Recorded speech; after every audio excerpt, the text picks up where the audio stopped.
Hey guys, welcome back to my channel S S Shivangi. So guys, कैसे हैं आप सब? आशा करती हूँ आप सब ठीक होंगे और आप सबकी तैयारी भी अच्छी चल रही होगी। गाइस, मुझे आज आप सबसे बहुत ज़्यादा ज़रूरी बातें करनी है, जो कि आपके कमेंट आए हुए हैं, उन पे मैं आपसे बात करूंगी। तो प्लीज़ आप लोग लास्ट तक ज़रूर बने रहिएगा। तो सबसे पहले बात कर लेते हैं गाइस। कुछ लोग कह रहे थे कि दीदी समझ ही नहीं आ रहा है, पढ़ते जा रहे हैं, ऐसा लग रहा है कि सब कुछ भूलते जा रहे हैं, कुछ समझ नहीं आ रहा, बहुत दिमाग खराब है, बताइए क्या करें। अब तो यूपीएससी इतना ज़्यादा पास में आ गया है, दीदी किस चीज़ पे फोकस करें, कैसे क्या करें, कुछ समझ ही नहीं आ रहा है।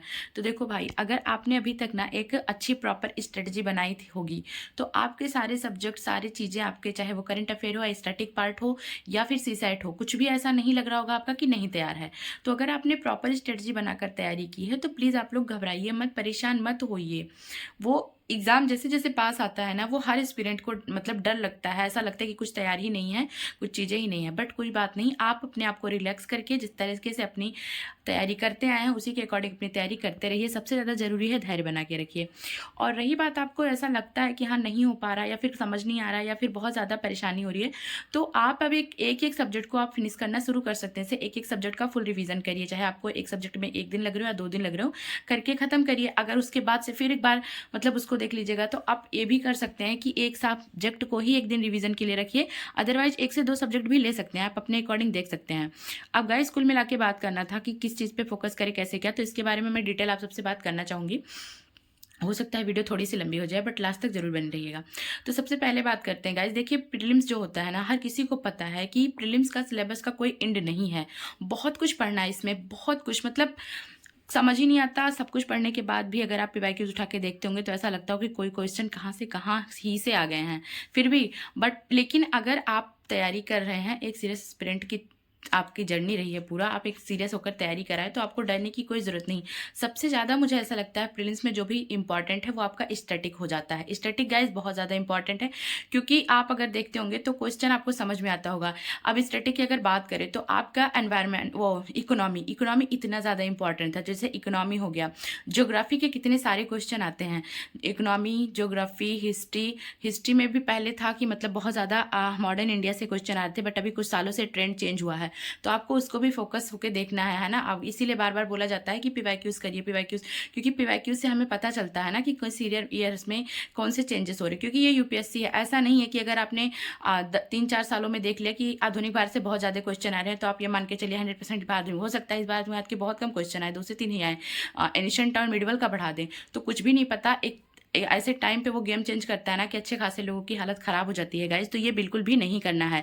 मैं कुल मिला के यही कहना चाहती हूँ, जो लोग 25 के लिए तैयार कर रहे हैं, अगर आपने अभी तक तैयारी की है तो अब जो आपका रिवीजन चल रहा है वो आप देखिए, हिस्ट्री में 4 चीज़ें आ जाती हैं: आर्ट एंड कल्चर, प्राचीन भारत, मध्यकालीन भारत, आधुनिक भारत, ठीक है, एंशिएंट, मिडिवल एंड मॉडर्न। तो तीनों आपको करना है, चारों आपको बहुत अच्छे से फोकस होके करना है प्रीलिम्स के लिए, ठीक है गाइस। चाहे वो आपका आर्ट एंड कल्चर हो, या एंशिएंट हो, मिडिवल हो, या फिर मॉडर्न इंडिया हो। तो ये आपका हिस्ट्री का हो गया, अच्छे से रिवाइज करके करिए, क्योंकि बहुत ही, देखिए इसमें बहुत सारा करंट का वो नहीं है कि बहुत आपको करंट ऐड करना है, ऐसा कुछ भी नहीं है। तो आपका जो भी है स्टैटिक, इसको अच्छे से तैयार कर सकते हैं। बार मैक्सिमम बार रिवाइज करिए। और सबसे ज़्यादा क्वेश्चन तो ये भी आया कि दीदी रिवाइज कितनी बार करें, समझ नहीं आता।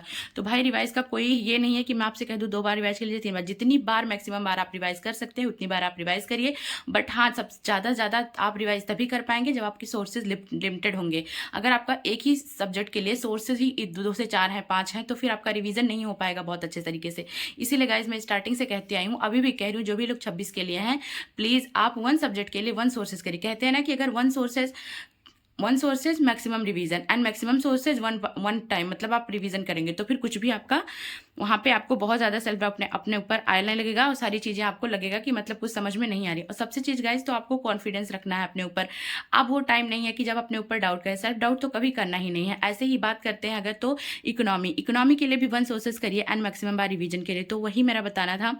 और ज्योग्राफी को लेकर जैसे मैंने अभी बता दिया हिस्ट्री का, अब बात करें थे ज्योग्राफी का, तो आप देख लीजिए ना कि वर्ल्ड ज्योग्राफी के क्या कौन कौन से चीज़ें ऐसे टॉपिक है जो बार बार रिपीट हो रहे हैं। इंडियन ज्योग्राफी का ऐसा कौन सा है जो कि आप बहुत ज़्यादा दिनों का मत देखिए, तो एटलीस्ट 11 से देख सकते हैं। 11 से आप देखिए, 2011 से लेकर 24 तक की क्या ट्रेंड रहा है ज्योग्राफी के क्वेश्चन का पूछने का।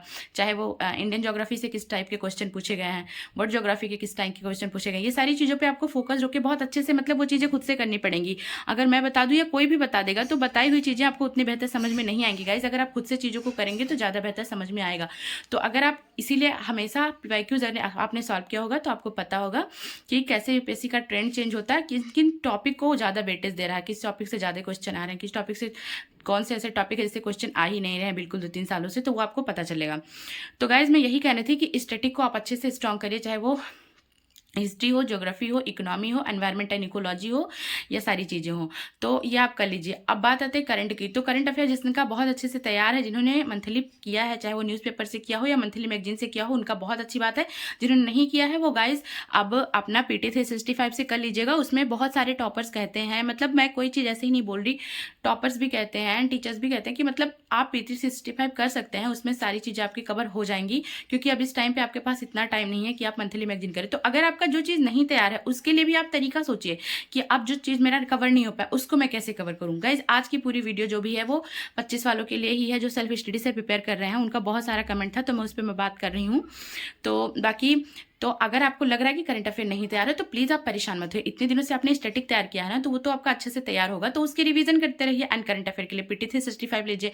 फिर अगर बात करते हैं सीसैट का, कि सीसैट का समझ नहीं आ रहा, तो सीसैट कभी ऐसा नहीं करना है। चलिए कोई बात नहीं, आपकी मैथ बहुत अच्छी है, बहुत तेज़ है आपकी मैथ, या फिर आपका रीजनिंग बहुत अच्छा है, लेकिन कभी ऐसा नहीं करना है कि सिर्फ एक चीज़ों का। आपको प्रैक्टिस तीनों की करनी है, मैथ्स भी करनी है, रीजनिंग का भी और कॉम्प्रिहेंशन का भी करना है। गाइज एक चीज़ को दिल से कभी नहीं लगाना, कभी नहीं लगाना। मैं आपसे सबसे कह रही हूँ, क्योंकि बहुत बार ऐसा होता है, हम लोग देखते हैं जब रिजल्ट आता है प्रीलिम्स का, मैंने तो 2-3 सालों से 4 सालों से देखा है लोगों का, ऐसा हो जाता है कि GS क्लियर हो जाता है बट उसका सीसेट रह जाता है। तो ये गलती आपको बिल्कुल भी नहीं करनी, दूसरों की गलतियों से आपको सीखना है गाइज, ये मैं बार बार कहती हूँ। तो आप लोग रिवीजन करिए, तो उसमें सीसेट के तीनों पोर्शन पे अच्छा खासा प्रैक्टिस करिए अपना। रही बात पैसेज की प्रैक्टिस करने की, हाँ की कंपेयर कहाँ से करें, तो आप पीवाईक्यूज ही प्रैक्टिस करिए तीनों सब्जेक्ट के लिए, बार बार करिए। जितना बार आप पीवाईक्यूज कर पाए उतनी बार आप पीवाईक्यूज का करिए अच्छे खासा प्रैक्टिस, चाहे वो मैथ हो, रीजनिंग हो, सीसेट वो कॉम्प्रिहेंशन हो।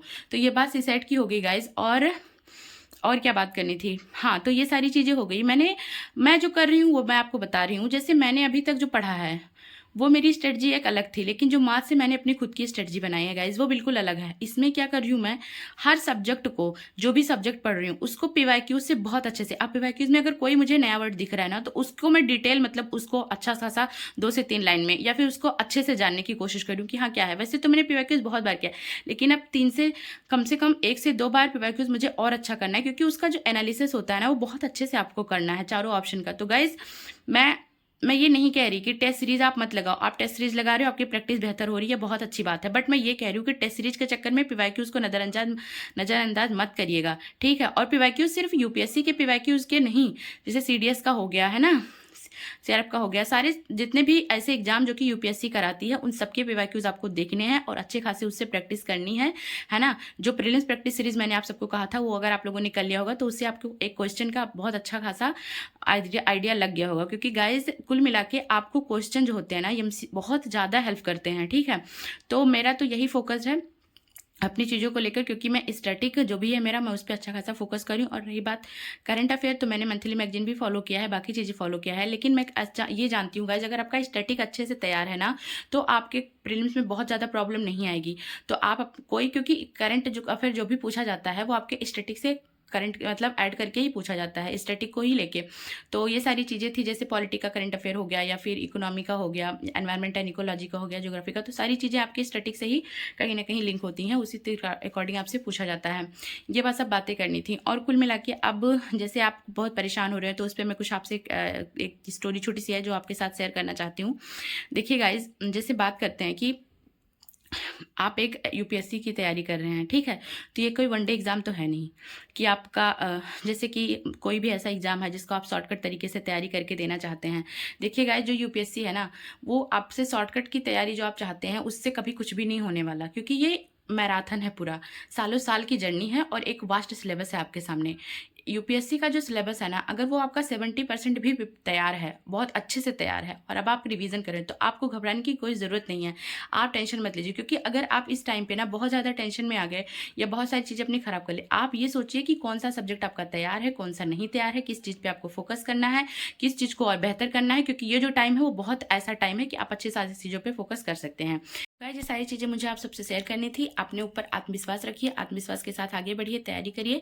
और अगर आपको ये वीडियो अच्छी लगी होगी तो प्लीज़ वीडियो को लाइक करिएगा, चैनल को सब्सक्राइब करिएगा और शेयर भी करिएगा।